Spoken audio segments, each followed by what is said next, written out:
लेझिमच्या theme वरती किती सुंदर प्रकारे होऊ शकते आणि गावामध्ये जेवढी काही गणेश मंडळ आहेत त्यांनी डीजेचा आग्रह सोडला पाहिजे आणि आपल्यातल्याच कार्यकर्त्यांमध्ये आपल्यातल्याच मुलांमध्ये हे लेझिमचा असेल, दांडपट्ट्याचा असेल, तलवारबाजीचा असेल, मलखांबाचा असेल, जी काही कौशल्य आमच्याकडे या मातीतनं आली ही मातीतली कौशल्य दाखवत आपण आपल्या मंडळाची मिरवणूक काढू शकतोय. आपल्या मुलांमध्ये ते टॅलेंट आहे हे त्यांनी बघायला इथं यायला पाहिजे होतं, जेणेकरून किमान उद्याच्या गणेशोत्सवातल्या मिरवणुका आपापल्या गल्लीतल्या या लेकरांच्या या मुलांच्या माध्यमातून आमच्या लेकींच्या माध्यमातून संपन्न होतील. हा आदर्श कुठेतरी आता आपण घेतला पाहिजे. ते करण्यासाठी इथं लोक पाहिजे होती. पण कौतुक वाटतंय त्या शिवकन्या संघटनेच्या सगळ्या त्या संचालिका आमच्या पाटील वहिनी की त्या एकाकी लढतायत. वास्तविक त्यांना जेवढी अपेक्षित साथ पाहिजे ती मिळत नाहीये. कुठलंही संघटन त्यांच्या पाठीशी उभा राहत नाहीये. पण त्यांनी आपला नाद सोडला नाही, त्यांनी आपला छंद सोडला नाही. का कुणाच ठेवू, त्यांना सातत्याने समाजात पडलेलं असतं आणि दरवर्षी काही हो हे प्रशिक्षण शिबिर आयोजित करायचंच हा अट्टास त्यांचा असतो. आमच्या रक्षक शस्त्रविद्येचा करण त्याचा भाऊ गणेश, त्याचा सगळा समूह चमू इथं आहे. या सगळ्या लेकींकडे बघितल्यानंतर तुम्हाला काय वाटतंय? ती लाठी फिरवताना, तो दांडपट्टा, तो भाला, ती तलवार हे आपल्या मुलींमध्ये आलं पाहिजे. आता का आज समाजामध्ये ज्यावेळी तुम्ही बघताय त्यावेळी राक्षस लांडगे वाढायला लागले आणि या लांडग्यांपासून, या हरामखोरांपासून आपल्या लेकीला आपलं संरक्षण करण्याची ताकद यायची असेल तर तिचं मन, मनगट आणि मेंदू हा बळकट झाला पाहिजे. हा असा कुणी असेल त्याचे डोळे काढण्याची, हात काढण्याची हिंमत आमच्या लेकीमध्ये असली पाहिजे. ती या शस्त्रविद्येतून निर्माण होणार आहे. पण हे तेव्हाच होईल की या सगळ्या याच्यामध्ये सातत्य केवळ शिबिर म्हणून नाही, घरामध्ये देखील तिने आपल्या हॉलमध्ये सराव केलाच पाहिजे. आपल्या टेरेसवरती, आपल्या अंगणावरती सराव केला पाहिजे. तिला रोज एक अर्धा तास तुम्ही द्यायला सांगा त्यासाठी. आज या शिबिरात जे वेळ ते आपण सातत्यानं रोज नित्य सरावात राहिलं पाहिजे. सहज जरी उभं राहिलो तरी लाठीचा मनगटाचा हात फिरला पाहिजे. करू नकोस दांडपट्टा, तलवारबाजीचा हात करू दे. किमान दर रविवारी मॅडमच्या मागे लागून 8 तास केला पाहिजे. मॅडम तुम्ही आम्हाला सांगाले त्या अर्धा तासात कुठे एकत्र यायचं सांगा. त्या अर्धा 1 तासात आपण पुन्हा पुन्हा त्या धड्याला गिरवू. कारण उजळीचा उजळे दिव्याची वाती स्वयं ते ज्योती सूर्याची. पाणी शिळा होत नाही हा वैज्ञानिक नियम आहे. पण 4 दिवसाने पाणी सुटल्यानंतर MSc झालेली आई सुद्धा काय करते? जुनं पाणी ओतते. पुन्हा नव्याने स्वतःचा चेहरा दिसेल एवढी ती घागर, हंडा, जे काय असेल भांड ते उजळते की नाही आणि पुन्हा नव्याने पाणी भरते. आता MSc झालेल्या आईला माहित नाही का पाणी शिळा होत नाही. पण तरी पण तिनं आपल्या वाडवडिलांकडून, आजी आजोबांकडून, आईकडून, सासूबाईकडून पाहिलेलं असतं आणि म्हणून तिचा तो छंद सुटत नाही की पाणी शिळं होत नाही. भले ती पाणी वाया घालवत नसेल, ती खर्चासाठी होत असेल, पण नव्यानं आलं की पुन्हा पाणी भांड उजळून भरते. तसं या मुलांच्या आता घेतलेल्या ज्ञानाची सतत तेलवात करावी लागेल आपल्याला. दिव्यातलं तेल संपत आलं की घालावं लागतं. तसं हे जे ज्ञान घेतले या सगळ्या विद्यार्थिनींना, या सगळ्या आमच्या गुरुकुलामध्ये आता घेतलेल्या सगळ्या आमच्या लेकींना आणि लेकांना सांगणं आहे की घड्यानो एवढ्यावर थांबायचं नाही. हा प्रवास इथं थांबत नाहीये. उद्या त्या किरणदादासारखी इथं एखादी शस्त्रविद्येची अकॅडमी कायमस्वरूपी सुरू झाली पाहिजे. कायमस्वरूपी इथं सुरू झाली पाहिजे. त्याच्यासाठी तुम्ही सगळ्यांनी प्रयत्न करायला हवे. कारण ही अकॅडमी आपली हक्काची असणार आहे. आपल्याला नित्य स्वसंरक्षणाची आणि वेळ प्रसंग पडला तर उद्या देशासाठी सुद्धा, या भारत भूमीसाठी सुद्धा आम्हाला लढता आलं पाहिजे. आज इस्रायल सारखा देश महाराष्ट्रा एवढं क्षेत्रफळ नाही, महाराष्ट्र एवढं क्षेत्रफळ नाही, महाराष्ट्र एवढी लोकसंख्या तर नाहीच नाही. इवलासा देश आहे, आठीपासून शत्रू राष्ट्र आहेत. पण त्या देशामध्ये एकदा त्यांचा सण चालू होता आणि सणाचा उत्सव साजरे करण्यासाठी लोक एकत्र आले असताना तिथं हमास नावाच्या अतिरेकी संघटनेने हल्ला केला. 2,500 लोक मेले. पण ते 2,500 मारल्यानंतर ते राष्ट्र उठलं आपल्या शत्रूंच्या विरोधात. 55,000 मारले त्यांनी. किती? 55,000 मारले तरी थांबले नाही ते. आधी थांबत नाही. तिथली आई आपल्या छोट्या बाळाला बेबी गाडीमध्ये ढकलत असताना सुद्धा रस्त्यानं तिच्या खांद्याला स्टेंजन असते. कारण त्या देशातला नियमच असा आहे, तुम्ही या देशाचे नागरिक म्हणून तुम्हाला जगायचं असेल, राहायचं असेल तर तुम्हाला देशाच्या सैन्यामध्ये काम करावं लागेल. राष्ट्राला गरज पडेल तेव्हा तुम्ही नागरिकाचे सैनिक बनावे लागाल. ही राष्ट्रभक्ती, देशभक्ती त्यांच्याकडे शिकवली जाते. आपली मुलं 1ली ते 10वी म्हणतात फक्त भारत माझा देश आहे, सारे भारतीय माझे बांधव आहे, माझ्या देशावर माझं प्रेम आहे. माझ्या देशात असलेल्या विविध परंपरांचा मला अभिमान आहे आणि त्या परंपरेचा पायीक होण्याची पात्रता माझ्या यावी म्हणून मी सदैव प्रयत्न करेन. पण ते प्रयत्न होत आहेत का? आपलं देशप्रेम फक्त 15 ऑगस्ट 26 जानेवारी त्या दिवशी, त्या दिवशी इंस्टा, त्या दिवशी फेसबुक, त्या दिवशी व्हॉट्सअप, त्या दिवशी देशावर तिरंगा, त्या दिवशी जिलेबी स्टॉलवरची घरातली जिलेबी घेऊन खाल्ली की आमचं देशप्रेम साजरं. त्याच्या पलीकडे काय? देश हा देव असे माझा, ही भूमिका सातत्यानं आपल्या लोकांच्या अंतःकरणामध्ये असली पाहिजे. देवाकडं, त्या देहाकडून देवाकडे जाताना मध्ये लागतो तो देश, आणि तो देश जपणं, एक भारत म्हणून जपणं आपलं सगळ्यांचं कर्तव्य. आपल्या सगळ्यांना स्वावलंबनाची सवय लागली पाहिजे.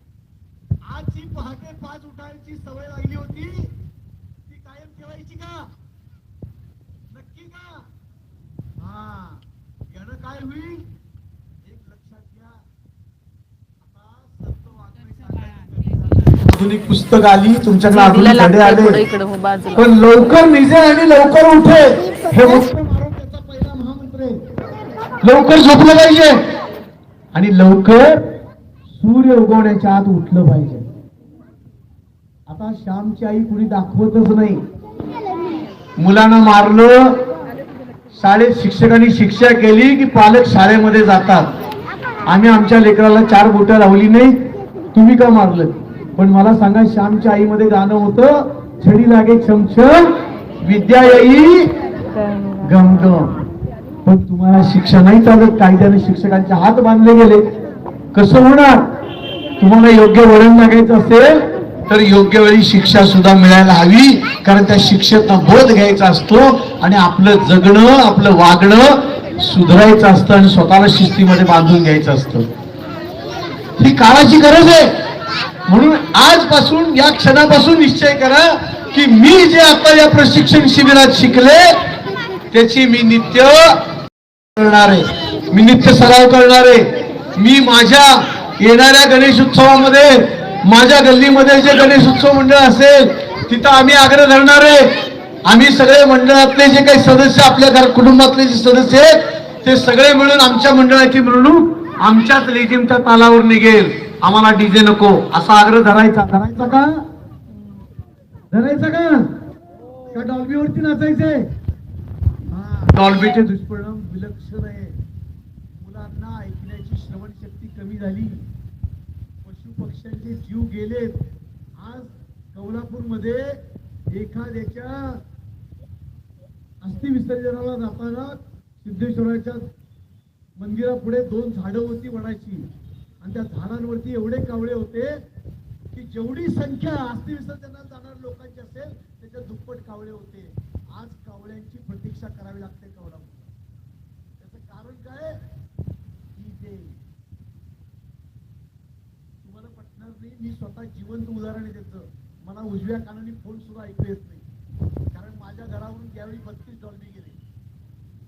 5 किलो साखर देवाला काढतात आणि 50,000 डॉल्बी सांगतात, फक्त नाचायची हौस. पण त्यांचं लक्षात येत नाही की आपण समाजाचं काय नुकसान करतो.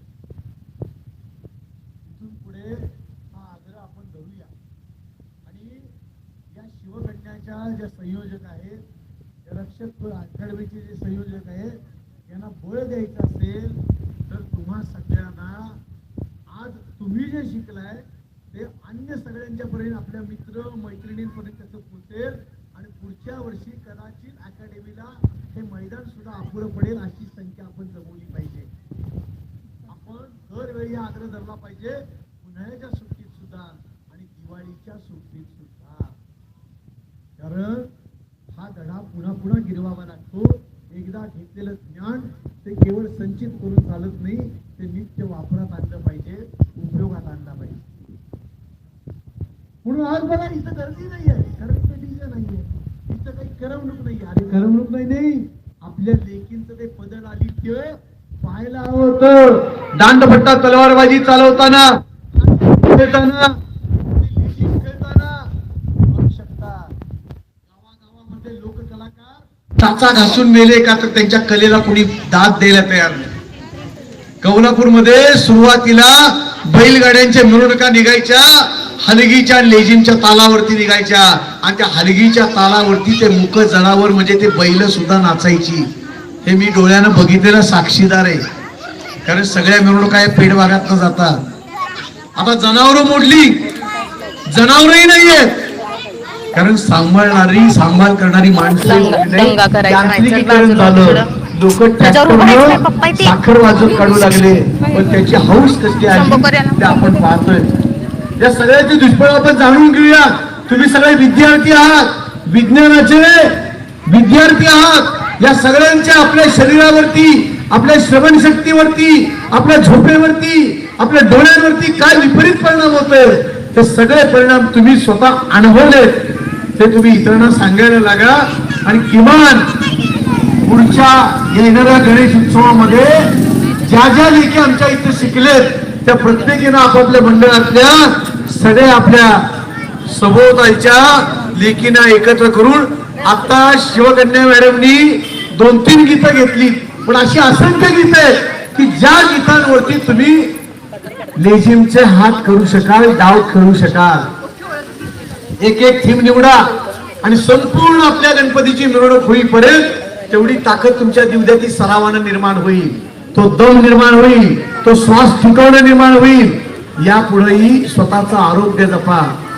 आज पंतप्रधानांनी आपल्या काटकसरीचं आव्हान केलंय, किमान शाळेमध्ये जाताना चालत यायचा प्रयत्न करा. होय, आपण आग्रह करतो की वडिलांनी मला शाळेत आपल्या गाडीने सोडलं पाहिजे. आम्ही 2-2 किलोमीटर या शाळेची इथं सर बसलेले आमचे येतात. सरांना माहितीये या खनितनं माती नेऊन आम्ही मैदानं तयार केली. खऱ्या अर्थानं रेत शिक्षण संस्थेचं इथं विद्यालय, स्वावलंबी शिक्षण हे आमचं ब्रीज आहे. श्रमाचं महत्व काय असतं आम्हाला तिथं कळलं. तिथली झाडं जगवण्यासाठी गावातले उकरणे उपसले, आम्ही तिथे खतं नेऊन घातली, खड्डे स्वतः हाताला फोड येईपर्यंत काढले, पाणी नेऊन घातलं, शाळेची इमारत करताना सुद्धा श्रम केले. म्हणून श्रमाचं महत्व आहे. पण आम्ही जर म्हणत असू की घरात आम्ही आमच्या लेकाला काही विचारायला लावत नाही, इथून तुम्ही आम्हाला खुरपं का दिलंय, दर शनिवारी आम्हाला खुरपं घेऊन यायला सांगितलं जायचं, तर शाळेच्या मैदानावर तण काढलं पाहिजे. हा शाळा देखील आपली आई आहे आणि तिचा परिसर देखील स्वच्छ राहिला पाहिजे. संस्कारांची शाळा आहे ती, शारदेचं विद्या मंदिर आहे. तसा आपला गाव देखील स्वच्छ राहिला पाहिजे. पंतप्रधानांनी आव्हान केलं ते जागतिक संकटांचं बघून केलं. त्याच्यावरती टीका टिप्पण्या सुरू झाल्या. विरोधी पक्षाचं काम आहे टीका टिप्पण्या करायचं, पण आपण भारताचे जबाबदार नागरिक आहोत. आपण त्यातनं बोध घेतला पाहिजे, चांगलं आहे ते स्वीकारलं पाहिजे. आणि जी काटकसरीची सवय, लक्षात घ्या, आमच्या माता भगिनींना ती सवय आहे. 11 महिन्याचा बाजार मालकांनी बरोबर भरून दिल्यानंतर 12वा महिना बस्तीतनं निघतो की नाही, मुठमुठ ठेवलेल्या तर निघतो की नाही. ती बचतीची सवय ठेवा.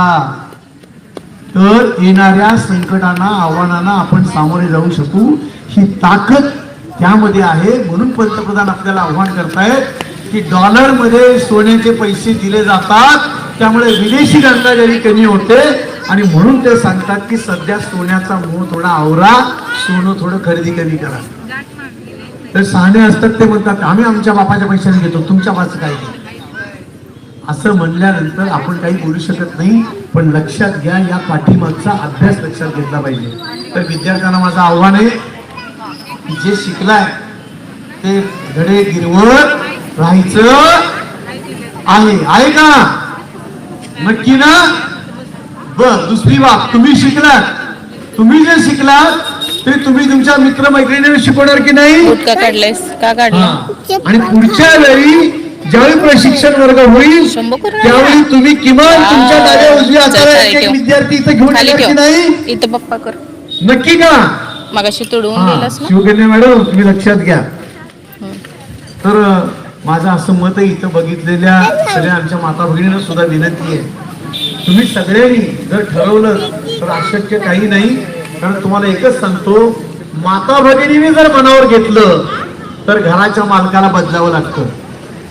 त्यामुळे एकट्या शिवकन्या मॅडमना तुम्ही विश्वास दिला पाहिजे की मॅडम तुम्ही एकट्या नाही आहात, आम्ही सगळ्याजणी तुमच्या सोबत आहोत. इथून पुढे आमच्या लेकरांच्या भवितव्यासाठी, भविष्यासाठी, त्यांच्या उज्ज्वल कर्तृत्वासाठी जे जे काही तुम्ही उपक्रम हातात घ्याल त्यावेळी आम्ही सगळ्या तन मन धनाने तुमच्या पाठीशी राहू. करायचा का संकल्प? करायचं का आपल्या लेकींचं होईल उज्ज्वल?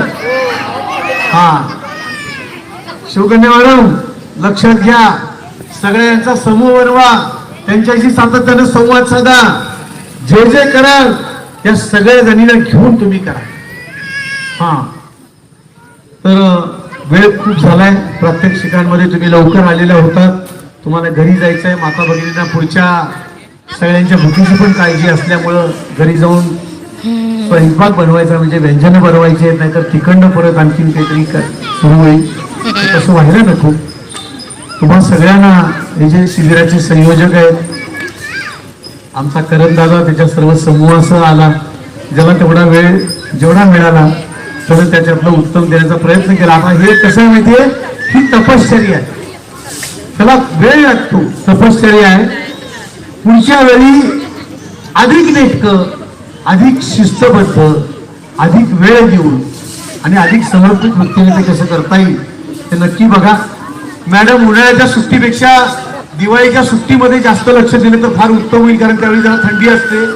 त्यामुळं आता जो उन्हाळा त्रास होतोय, मुलं दमतील, थकतील, त्यांना तर ते थोडंसं कमी होईल. उन्हाळ्याची सुट्टी सुद्धा वाया न घालवता त्यावेळी सुद्धा कसं करता येईल ते आपण नक्की बघूया. तुम्ही जे जे या शिबिरामध्ये सहभागी झाले त्या सगळ्या विद्यार्थ्यांना आणि त्यांना घालण्याचं धाडस ज्या आमच्या पालकांनी घेतलं त्या सगळ्या माझ्या माता भगिनींना अगदी मनापासून सदिच्छा देतो. तुमच्यातली आंतरिक शक्ती ती कायम जागी ठेवा, कारण ज्या ज्या वेळी म्हणून राक्षस माजले या भूमीवरती ही रेणुका माता आहे. लक्षात घ्या, ज्या ज्या वेळी म्हणून असुर माजले त्यावेळी त्रिदेवाला सुद्धा शक्य नाही, ब्रह्मा विष्णू महेशाला. ते काम फक्त माता शक्तीने केले, म्हणून मातृशक्ती फार महत्वाची आहे. सगळ्या असुरांचा नाश हा केवळ स्त्री शक्तीने केलाय, दुर्गेने केलाय. स्त्री ही हिंदूंच्या घरातली देवता आहे, लक्षात घ्या. तुम्हाला स्त्री पुरुष समानता नाही, तुम्ही देवीच्याच ठिकाणी आहात. फक्त आपला समाज काही अपुरा पडतो हे जाणून घ्यायला. पण आपली संस्कृती महान आहे, ते आपण सगळेजण आपल्या सगळ्या उपक्रमातून जपूया. तुमच्या सगळ्या पुढच्या वाटचालीसाठी अतिशय मनापासून सदिच्छा. आणि मला या कार्यक्रमाचा काही बोलण्यासाठी, मार्गदर्शन करण्यासाठी म्हणून तुम्ही मला इथं बोलवलं. करण दादाच्या सुद्धा सर्व समूहाला इथून पुढच्या त्यांच्या कार्याने मनापासून सदिच्छा. त्यांचंही कार्य नावातच रक्षक आहे, तर ते रक्षक अधिक तेजस्वी ओजस्वी कसे होत जातील ते आपण यापुढेही नक्की पाहूया. पुन्हा एकदा तुमच्या सगळ्या उपक्रमाला मनापासून सदिच्छा. संयोजकांचे मनपूर्वक धन्यवाद आणि मला बोलवल्याबद्दल पुन्हा एकदा सगळ्यांचे आभार मानून थांबतो. जय हिंद, जय महाराष्ट्र.